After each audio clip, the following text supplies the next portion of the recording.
Assalamualaikum warahmatullahi wabarakatuh. Alhamdulillah wassalatu wassalamu ala Rasulillah wa ala alihi wa ashabihi wa man tabi'ahu bihudah ila yaumil qiyamah wa ba'd. Ikhwani wa akhwati fid din, a'azzakumullah. Kita masih berfokus kepada pembahasan tentang alat kecerdasan yang ada di jiwa kita, yaitu fitrah, yang bahasa Indonesianya adalah nurani. Di mana berbicara tentang fitrah, maka kita mau atau tidak mau, mesti berbicara tentang kedua orang tua. Karena kedua orang tuanya lah yang bertanggung jawab terhadap kemurnian dan kebersihan fitrah seseorang. Karena anak itu dilahirkan oleh ibu. Dan ibu bisa mengandung karena ada suaminya. Nah, oleh karena itu, karena kelahiran anak ini, orang pertama yang menyambutnya adalah kedua orang tua.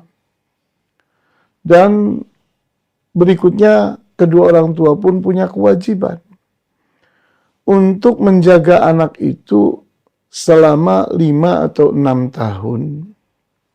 Sehingga otaknya siap dan pandai berkomunikasi. Karena kita tahu bahwa fitrah itu tidak berfungsi apa-apa kalau otaknya tidak menjembatani antara fitrah dengan fisik. Yang menjembataninya adalah otak. Dan otak itu ternyata butuh waktu.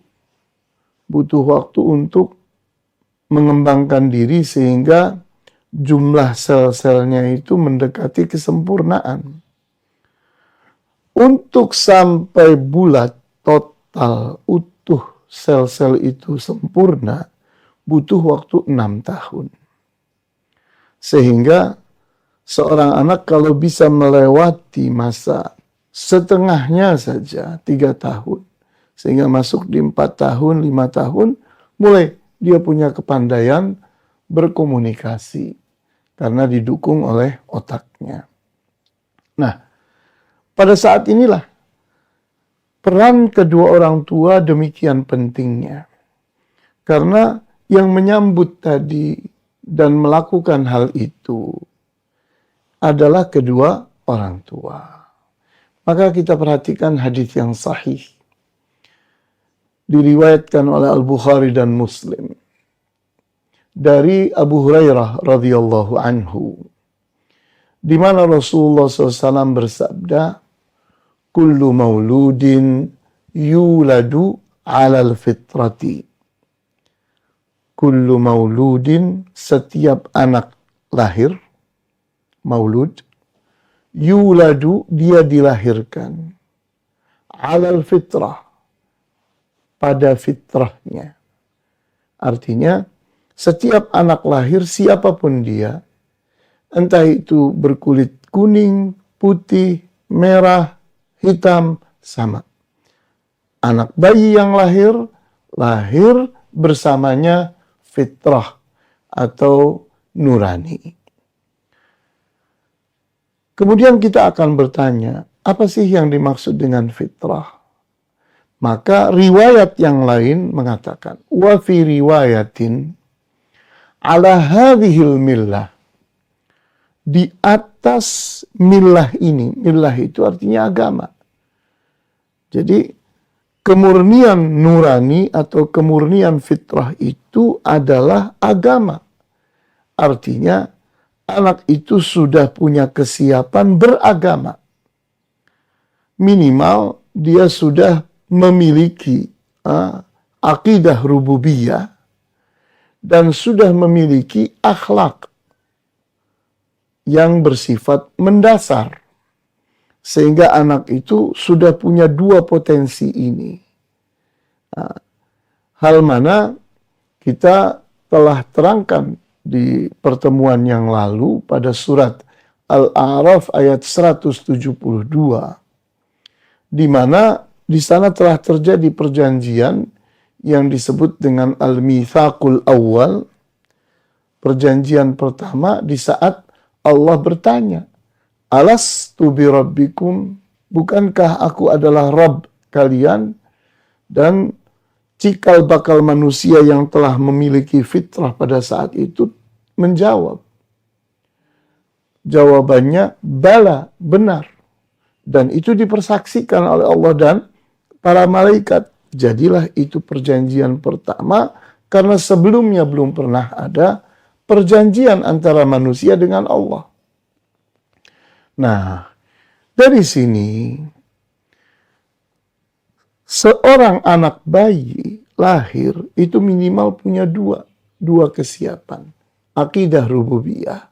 Kemudian yang kedua adalah akhlak. Di mana Rasulullah SAW bersabda, Innama bu'ithtu liutammima makarimal akhlak.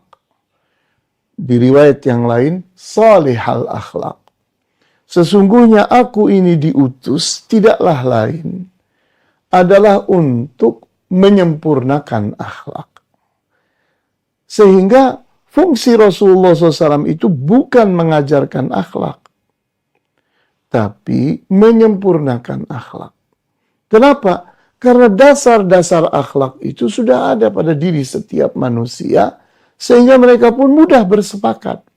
Contohnya mereka bersepakat dalam masalah hak asasi manusia.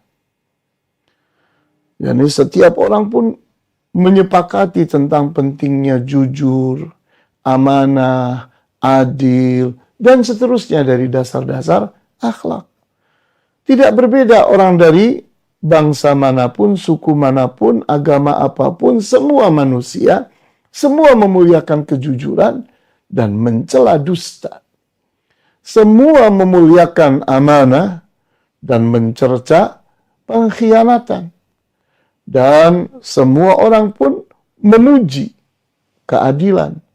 Dan semua orang pula mencela keboliman. Dan seterusnya. Fa'abawahu, hadis itu berlanjut, yuhawwidanihi wa yunassiranihi wa yumajjisanihi. Maka kedua orang tuanya lah yang merubah yang tadinya sudah punya dasar Islam, sudah siap berakidah dengan akidah rububiyah yang benar, karena dia telah menyatakan benar bahwa Rabb-nya adalah Allah, sehingga dia yakin bahwa Allah itulah pencipta alam semesta. Dialah yang menghidupkan dan mematikan apapun di alam semesta. Dialah pemberi rizki atas apapun di alam semesta. Dialah yang mengatur dan mengendalikan alam semesta. Dan dia pula yang menentukan takdir-takdir. Apapun yang akan terjadi, sedang terjadi, dan akan terjadi di alam semesta. Maka kedua orang tuanya merubah. Yang tadinya memiliki akidah rububiyah, dirubahnya jadi Yahudi. Sehingga berpindahlah menuhankan, yakni Tuhan selain Allah. Di antara Tuhan mereka, yakni adalah yakni apa-apa yang mereka sebutkan di kitab-kitab mereka. Di antaranya, yakni kita tahu bagaimana mereka itu menuhankan yakni orang yang berhala yang disebut oleh mereka Kabalah dan seterusnya. Sampai di antara bentuknya adalah burung hantu. Kemudian kita lihat pula wa yunassiranihi, dan menjadikan, jadi kedua orang tua itu menjadikan anak itu jadi Nasrani, merubahnya dari yang semestinya Islam jadi Nasrani. Kita lihat bagaimana mereka menuhankan Nabi Isa alaihi salam. Kemudian wa yumajjisanihi, dan menjadikan anak itu jadi majusi, yang akibatnya menuhankan bebatuan, pepohonan, api, bintang-bintang, dan seterusnya. Kemudian Rasulullah SAW pun menekankan dengan bentuk perumpamaan, dengan sebuah ibarat. Kama tuladu al-bahimatu bahimatan jam'a, hal tuhissuna fiha min jad'a. Seperti halnya kalau ada binatang itu lahir dalam keadaan utuh, apakah binatang itu lahir dalam keadaan terpotong telinganya atau terpotong ekornya? Tentunya jawabnya tidak. Setiap binatang yang lahir sempurna, maka telinganya tidak terpotong dan ekornya tidak terpotong pula. Sehingga kalau ada ulah manusia, maka terpotonglah itu. Jadi tidak ada binatang lahir sudah terpotong ekornya atau telinganya.